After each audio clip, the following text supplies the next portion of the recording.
Earlier this year, the NGA launched 3 governor-led task forces to examine, study, and recommend action on major policy issues affecting the states and territories. This session is one of those task forces, and it's community renewal. And I'm honored to lead this task force with my friend from the Virgin Islands, Albert Bryant. And I see the governor on there now. He's live with us also. Governor Bryant will be moderating the discussion portion of our meeting with Secretary Walsh today. The task force is charged with several issues that are front and center in the national discussion and could not be more important for our states. Our task force covers workforce development, broadband, childcare, and education, just to name a few. And I think without a doubt, those 4 topics right there, all of us, no matter where we're at, deal with those issues every day, trying to get better at them. All of these issues are vital to the success and wellness of our citizens and our state economies. This is even more true given the changes to work settling and unemployment that pandemic accelerated. Unemployment remains elevated. Workers need skills and businesses can't find skilled workers to fill open jobs. All while access to childcare remains a hurdle to unemployment for many workers across the nation. For our states to grow and expand our economies, we know that workforce development and training programs must work hand in hand with policies that support the needs of our workers. Just a few of the things I'd like to mention in my state, and I know every governor could get up here and tell you about all the great things they're doing in their own states, rightfully so. But I also have learned a great deal from other governors and other programs they do and how to take that experience and the qualities that they have and try to implement them in my own state. Basically, best practices is what I would call that. But I think there's something that was important to me, and I'm just going to highlight a few things here in Missouri that we have been able to do that we're very proud of. You know, we've certified work-ready communities. We have 115 counties in our state.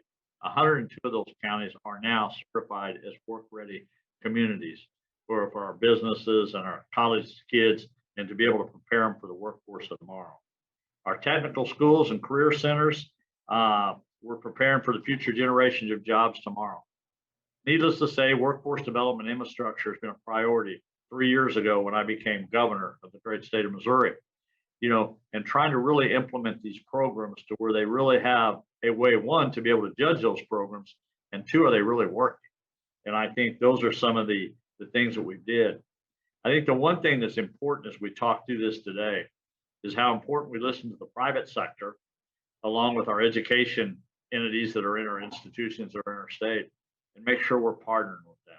So it's not government telling people what to do. It's not private businesses, and it's not the education institutions. It's a combination of all of us sit down at the table and figure out what is it you really need, and what is it we need to be teaching, and what do we need to be preparing these kids for the workforce of tomorrow.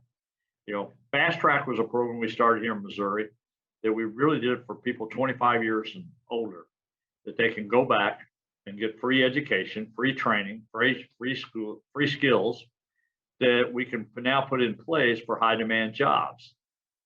We did this prior to the pandemic, and I think it's important to point it out. We didn't exactly know who was going to take advantage of this program as we implemented Fast Track in our state. But 80% of the people that went into that program were women in our state. The vast majority of them went into healthcare. And needless to say, it couldn't have been at a better time for us to implement that, not knowing what it was going to be like dealing with the pandemic. But we do know that that paid off for us. And 50% were first generational college students. So that was the good news, getting people back and starting to do that. The other thing I'm a firm believer in when you talk about workforce development, you have to talk about early childhood development. I don't think there's any way of getting around that. If you really want to change society as a whole, we're going to have to make sure that a kid at a very early age, one, gets an education, once learns the basic skills they're going to need to go into the workforce. Because if we really want to fight some of the things we all fight, whether it's crime, whether it's poverty, you know, the best tool we have is to make sure that some kid that's 3 or 4 years old today is going to have a job 10 years down the road, 15 years down the road to be able to do that. So Office of the Childhood is very important to us here in this state, and we've really developed around that. Now, I tell you all these things as we talk about this today with my fellow governors. Again, But I do want to highlight what's happened in this state over the last 3 years because of those basic fundamental policies that we're all trying to make sure we get right in our states. But right now, we're first in the Missouri's first in the United States under small business wage growth. We're second in the United States for apprenticeships, fourth in the United States for manufacturing facilities.